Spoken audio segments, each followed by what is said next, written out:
அரவிந்தோட ஓடி போன அக்கா தான் சுடர் அப்படின்ற ஒரு புதுசா ஒரு ட்விஸ்ட்டை வந்து நம்ம டைரக்டர் வந்து வச்சுட்டாரு. என்னடா இது, இந்த சுடரை உள்ள கொண்டு வந்து கதையில தலையும் புரியாம வாழும் புரியாம என்னென்னமோ பண்றான்னு நினைச்சிட்டு இருந்தோம். ஆனா இப்ப அரவிந்தால அந்த சுடரோட எல்லா உண்மையும் வெட்ட வெளிச்சத்துக்கு வரப்போகுது. இங்க அரவிந்த் அவர் எப்பயும் போல கார் ஓட்டுறதா ஒரு வேலைன்றது நமக்கு நம்ம நல்லாவே தெரியும். அவர் எப்பயும் போல அவரு கார் எடுத்துட்டு வெளில போயிட்டு இருக்காரு. ஒரு கஸ்டமர் எடுத்துட்டு எங்கேயோ போயிட்டு இருக்காரு. அப்படி போயிட்டு இருக்கும்போது விஜய் வந்து அப்பன்னு பார்த்து சைட்டை வந்து வியூ பண்ணிட்டு இருக்காரு. சைட்ல அவர் வந்து வேலையை பார்த்துட்டு இருக்காரு. ஏத்த மாதிரி அரவிந்த் வந்து பாக்குறாரு. என்ன, அங்க இருக்கிறது விஜய் சார் மாதிரி இருக்கு அப்படின்னு சொல்லிட்டு கிட்ட போயிட்டு வண்டியை வந்து நிப்பாட்டாரு. நிப்பாட்டினோடனே இங்க வெளியே வராரு. வெளியே வந்து விஜய் சார் எப்படி இருக்கீங்க அப்படின்னு சொன்ன உடனே இங்க விஜய் வேகமா ஓடி வந்து இங்க அரவிந்தை கட்டி பிடிச்சு, அரவிந்த் என்ன இந்த பக்கம், உன்னை நான் பாப்பேன்னு எதிர்பார்க்கவே இல்லை. ஆமா, பார்த்து ரொம்ப நாளாச்சு. நீ கண்டிப்பா வீட்டுக்கு வர. வீட்டுக்கு வந்து நீ சாப்பிட்டுதான் போற. ஐயா சார், நான் வேற வேலையில இருக்கேன். இப்படி சொல்லிட்டு இருக்கும்போது அரவிந்த் கார்ல கூட்டு வந்த அந்த கஸ்டமர் வந்து கார்ல இருந்து இறங்கி வெளில வராரு. வெளியே வந்து, தம்பி நான் போக வேண்டிய இடம் இங்க பக்கத்துல தான் இருக்கு, நான் நடந்து போய்க்கிறேன் அப்படின்னு சொல்லிட்டு அவர் அங்கிருந்து கிளம்பி போயிட்டாரு. அப்ப விஜய் வந்து சொல்றாரு, பாத்தியா உன் கஸ்டமரும் போயிட்டாரு. இப்ப நீ ஃப்ரீயா தானே இருக்க, உனக்கு வேலை இல்லைல்ல, வீட்டுக்கு ஒரு 1 hour வா. நானும் மதியம் சாப்பிட்டு லஞ்சுக்கு வீட்டுக்கு தான் போறேன். அங்க போய் சாப்பிட்டுட்டு அதுக்கப்புறம் நீ உன் வேலையை கண்டினியூ பண்ணு, நானும் வீட்டுக்கு போறேன். இப்படி சொல்லும் போது இங்க அரவிந்த் வந்து என்ன இவர் சொல்லிட்டே இருக்கான்னு சொல்லிட்டு இவரு வந்துடுறாரு. அதுக்கப்புறமா இங்க அரவிந்த் கூட்டிட்டு விஜய் வீட்டுக்கு வராரு. வீட்டுக்கு வந்த உடனே இங்க விஜய் வந்து வீட்டுக்குள்ள கூப்பிடுறாரு. அப்ப அரவிந்த் வராரு. அப்ப சுடர், அதாவது நம்ம ரேணுகா, அவங்க டிவி பார்த்துட்டு இருக்காங்க. இங்க விஜய், ஆமா அவங்க யாரு இப்படி கேட்ட உடனே இங்க அந்த ரேணுகா திரும்பி டிவி பார்த்துட்டு இருக்காங்க. விஜய் வந்து சொல்றாரு, அவங்களா, அவங்க என்னோட ஒய்ஃப் வந்து காணாம போயிட்டாங்கன்னு சொன்னல, அதாவது இறந்துட்டாங்கன்னு சொன்னல. ஆமா, அவங்க என்னோட ஒய்ஃபு. என்ன விஜய் சார் என்ன சொல்றீங்க? ஆமா, ஏதோ ஒரு மிஸ் அண்டர்ஸ்டாண்டிங்ல எனக்கு அவளுக்கும் ஒரு சண்டை வந்துச்சு. அந்த சண்டையில அவங்க தற்கொலை பண்ணி இறந்துட்டா அப்படின்னு தான் நினைச்சிட்டு இருந்தோம். ஆனா கண்டிப்பா அவ இறந்து போகவே இல்லை. அது ஒரு பெரிய கதை. ஆனா நான் அப்புறம் சொல்றேன். இப்படி சொன்ன உடனே அந்த ரேணுகா வந்து எந்திரிக்கிறாங்க. எந்திரிச்ச உடனே யாரையும் வந்து முகத்தை பாக்குறாங்க. முகத்தை பார்த்த உடனே, சார் என்ன சொல்றீங்க நீங்க? அவங்க உங்க ஒய்ஃப் தானே சொன்னீங்க. அதுவும் இல்லாம இறந்துட்டாங்க திருப்பி வந்ததும் சொல்றீங்க. இல்ல, இவங்க வந்து உங்க ஒய்ஃப் இல்ல, இவங்க என்னோட அக்கா வந்து சுடர். இங்க சுடருக்கு ரொம்ப நல்லாவே தெரியுது. ஐயோ, என்ன அரவிந்த் இங்க வந்திருக்கா அப்படின்னு சொல்லிட்டு அவங்க ஒரு பக்கம் பதறாங்க. அந்த சுடர் வந்து அரவிந்துக்கு அக்கா முறை வேணும். அரவிந்தோட அம்மாவோட அக்கா பொண்ணு, அதாவது அரவிந்தோட பெரியம்மா பொண்ணு தான் இந்த சுடர். இங்க அரவிந்த் சொல்றாரு, விஜய் சார் நீங்க ஏதோ தப்பா நினைச்சிட்டு இருக்கீங்க, இவங்க ஒய்ஃப் இல்ல, இவங்க எங்க அக்கா வந்து சுடர் அப்படின்னு சொல்றாங்க. இங்க அந்த சுடர் வந்து பயப்படுறாங்க. ஐயோ, அரவிந்த் எப்படி இங்க வந்தான் அப்படின்னு சொல்லிட்டு ஏதோ யோசிச்சுட்டு இருக்காங்க. கரெக்டா மல்லிக்கு உள்ள வந்து என்ட்ரி ஆகுறாங்க. மல்லி இதெல்லாம் பார்த்துட்டு வாய முடியும் சும்மாவே இருக்காங்க. என்ன, நம்ம நினைச்சா இங்க வேற ஒன்று நடந்துட்டு இருக்கு. அப்ப விஜய் வந்து சொல்றாங்க, அரவிந்த் என்ன சொல்ற, நீ ஏதோ லூஸ் மாதிரி விளையாட்டு இருக்க. கண்டிப்பா அவ வந்து உங்க அக்கா இருக்கிறது வாய்ப்பே இல்லை. இவ என்னோட ஒய்ஃபு, அவ முகத்தை பார்த்தா தெரியல. சார் நான் என்ன சார் பொய்யா சொல்றேன், எங்க அக்காவும் இப்படிதான் சார் இருப்பாங்க, எனக்கு ரொம்ப நல்லா தெரியும் சார். உடனே இங்க அரவிந்துக்கு மனசுல ஒரு ஐடியா வருது. சின்ன வயசுல அவங்க அக்கா வந்து விளையாடுறப்ப காலில் முட்டில வந்து அடிபட்டுருச்சு. அது ஒரு பெரிய வந்து ஆக்சிடென்ட் தான். ஆனா அதுல ஒரு தழும்பாச்சு கண்டிப்பா இருக்கும் அந்த முனங்கள்ல, நீங்க பாருங்க. அப்படி சொன்ன உடனே இங்க விஜய் வந்து சொல்றாங்க, டேய் நீ சொல்ற மாதிரி இருக்கிறதுக்கு வாய்ப்பே இல்லை சார், நான் சொல்றது உண்மைதான் சார். அவங்களுடைய ரைட் கால்ல நீங்க பாருங்க தழும்பு இருந்தா நான் வந்து உங்க ஒய்ஃப் இல்ல, உங்க ஒய்ஃப் தான் அப்படின்னு ஒய்ஃப் இல்லைன்னு ஒத்துக்கிறேன். அப்படி தழும்பு இருந்தா அவங்க வந்து என்னோட அக்கா வந்து சொல்றதான். இப்படி சொன்ன உடனே இங்க விஜய் வந்து கேக்குறாரு, டேய் என்னடா நீ வேற சுடர் சொல்லிட்டு இருக்க, அந்த பேர் தான் வந்து மல்லியும் அடிக்கடி யூஸ் பண்ணிட்டே இருப்பா. அப்ப மல்லி வந்து சொல்றாங்க, விஜய் நான் இப்ப உங்ககிட்ட சொன்னா கண்டிப்பா வந்து நீங்க தேவையில்லாம என்னை திட்டுவீங்க, என்னை வந்து ஏதாச்சும் சொல்லுவீங்க. அதனாலதான் நான் வாய் முடிட்டு இருக்கேன்.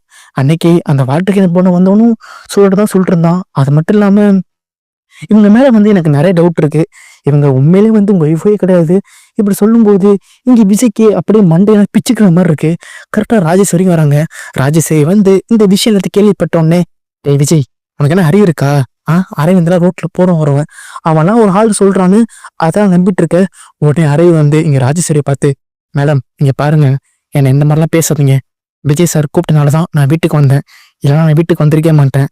இவங்க விஜய் சாரோட ஒய்ஃப் இல்லை, இவங்க என்னோட அக்கா சுடர் அப்படின்னோடனே இங்க மல்லி வந்து சொல்றாங்க, சரி சரி சுடர், சாரி சாரி சரி ரேணுகா, அவதான் சொல்றாங்கல்ல அந்த காலில் தழும்பு இருந்தா நீங்க வந்து சுடர் இல்லைன்னு ஒத்துக்கிறோம். நீங்க வந்து ரேணுகான்னு ஒத்துக்கிறோம். அப்படி தழும்பு இருந்தா நீங்க சுடர் தானே, உங்க காலை கொஞ்சம் காட்டலாம்ல இப்படி சொல்றப்ப, அப்ப அந்த சுடர் வந்து சொல்றாங்க, விஜய் எல்லாரும் இருக்காங்க, நான் அப்படி காட்ட முடியும். ஐயோ, எல்லாருமா? அப்படி யார் இங்க இருக்கா சொல்லுங்க. அரவிந்த் உங்க தம்பி தான், விஜய் உங்களோட ஹஸ்பண்ட் தான். அப்படி இருக்கும்போது எதுக்கு நீங்க பயப்படுறீங்க? இங்க விஜய்க்கு அப்படின்னு மண்டையில பிச்சுக்கிற மாதிரி இருக்கு. ஐயோ, நான் யார் சொல்ற நம்புறது அப்படின்னு சொல்லிட்டு யோசிச்சுக்கிட்டே இருக்காரு. உடனே இங்க மல்லி வந்து, விஜய் எதுக்கு நீங்க தேவையில்லாம டென்ஷன் ஆகுறீங்க, நீங்க எதுக்கும் டென்ஷன் ஆகாதீங்க, அவங்க காலில் தழும்பு இருக்கான்னு பாத்துடலாம் அப்படின்னு உடனே இங்க மல்லி வந்து வேகமா அவங்க காலில் தூக்கி தழும்ப பாக்குறாங்க.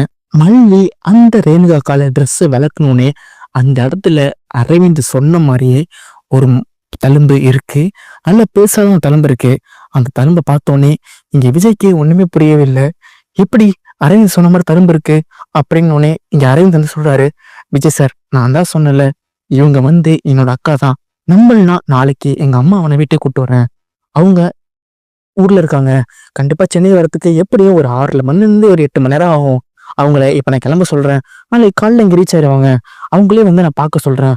அதுக்கப்புறமா உங்களுக்கு எல்லாம் உண்மையும் புரியும்ல. இங்க விஜய் வந்து, அரவிந்த் வேணாம், உங்க அம்மா இங்க வர்றதுக்கு அவசியம் இல்லை, எனக்கு இவளை பத்தி தெரிஞ்சு போச்சு, இவ கண்டிப்பா என் ஒய்ஃப்ல நல்லாவே தெரிஞ்சு போச்சு. ஏன்னா நான் அவ காலை பார்த்திருக்கேன், அவளுக்கு அந்த இடத்துல தழும்பு இருந்ததே இல்லை, ஆனா இப்ப தழும்பு இருந்திருக்கு. அப்புறம் நீ சொன்னது கரெக்டு தான். உடனே இங்க பிச்சை அந்த ரேணுகா என்கிற சுடர் கிட்ட வராரு.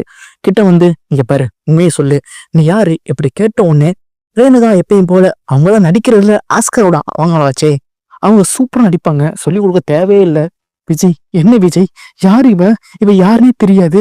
அந்த மல்லி சொன்னாலுமே வந்து நான் வந்து பெருசா எடுத்துக்க மாட்டேன். இவன் நான் இப்பதான் பாக்குறேன், இவன் வந்து அக்கான்றான், சூழல்னு பேர் வச்சு கூப்பிடுறான். எனக்கு ஒண்ணுமே புரியல விஜய். கண்டிப்பா இது மல்லியோட செட்டப்பா தான் இருக்கும். இங்க ராஜேஸ்வரி சொல்றாங்க, டே விஜய், இந்த மல்லி உன் கூட சேர்ந்து வாழணும், அது மட்டும் இல்லாம நீ நினைக்கிற அந்த ரேணுகா வந்து உன் ஆசைப்படி ரேணுகாவை இந்த வீட்டோட துரத்தணும் அப்படின்னு நினைச்சிட்டு ஏதோ பண்ணிட்டு இருக்கா. அதான் நீ நம்பவே நம்பாத. இங்க பிச்சை பேசிக்கிட்டே இருக்கும்போது கரெக்டா அந்த ரேணுகா கன்னத்துல ஒரு அறைய வந்து விடுறாரு. விட்ட உடனே அந்த ரேணுகா உண்மையை சொல்ல ஆரம்பிக்கிறாங்க. ஆமாண்டா, நான் இந்த வீட்டு வந்ததுக்கு ஒரே ஒரு காரணம், கதிரேசன் அப்பாவோட சொத்தை வந்து அமுக்கணும், ஒன்னு கல்யாணம் பண்ணி சந்தோஷமா வாழணும் அப்படின்னு நினைச்சுதான் வந்தேன். ஆனா எதுவுமே நடக்காம போயிட்டு என்னை விட்டுருங்க, நான் இங்க இருந்து கிளம்புறேன் இப்படி சொல்லும் போது இங்க மல்லி வந்து கையை வந்து பிடிச்சிடுறாங்க. அது எப்படி விட முடியும்? இந்த வீட்டுல வந்ததுல இருந்து கிட்டத்தட்ட ஒரு 2-3 மாசமா நீ என்னன்னா அட்டுலையும் அழிச்சாட்டியம் பண்ணீங்க, அதுக்கான தண்டனை உங்களுக்கு வாங்கி தரணும்ல, நீங்க பொறுமையா எங்கே இருங்க அப்படின்னு சொன்ன உடனே இங்கே அந்த சுடர் வந்து கெஞ்ச ஆரம்பிக்கிறாங்க. விஜய் ப்ளீஸ் விஜய், என்னை விட்டுரு விஜய், என்னை விட்டா நான் இங்கிருந்து போயிருவேன். ஆனா அன்னபூர்ணியம்மா ஒரு சம்பவம் பண்ணிட்டாங்க. மல்லி ஏற்கனவே வந்து இதெல்லாம் வாட்ஸ்அப்ல ஒரு மெசேஜ் பண்ணிட்டாங்க. அன்னபூர்ணியம்மா போலீஸோட வீட்டுக்கு வராங்க. வீட்டுக்கு வந்த உடனே அந்த சுடரை கைது பண்ணி கூட்டிட்டு போறாங்க. மல்லிக்கு அவ்வளவு சந்தோஷமா இருக்கு. இங்க ராஜேஸ்வரி ரொம்ப கோமா வந்து மல்லிக்கிட்ட, என்னடி என்ன நீ நினைச்சதெல்லாம் நடந்துச்சு நினைச்சிட்டு இருக்கியா? இங்க பாரு, எப்படியோ அந்த ரேணுகான்ற ஒரு விக்கெட் வந்து காலி ஆயிட்டு, இனிமேல வந்து நீ மட்டும்தான் இருக்க. உன்னை எப்படியாச்சும் இந்த வீட்டை துரத்திட்டு நான் வந்து விஜய்க்கு நான் ஆசைப்பட்ட மாதிரி ரஞ்சிதாவை கல்யாணம் பண்ணி வைக்கல, என் பேர் வந்து ராஜேஸ்வரி இல்லடி அப்படின்னு அவங்க ஒரு பக்கம் சால்வ் இருக்காங்க. என்னதான் வந்து மல்லிகை தவிர என்னென்ன பண்ணாலுமே விஜய் வந்து எப்பயுமே கடைசி வரையும் மல்லிகா மட்டும்தான் இருப்பாரு அப்படின்னு நினைக்கிறவங்க மறக்காம இந்த வீடியோக்கு லைக் மட்டும் பண்ணிக்கோங்க.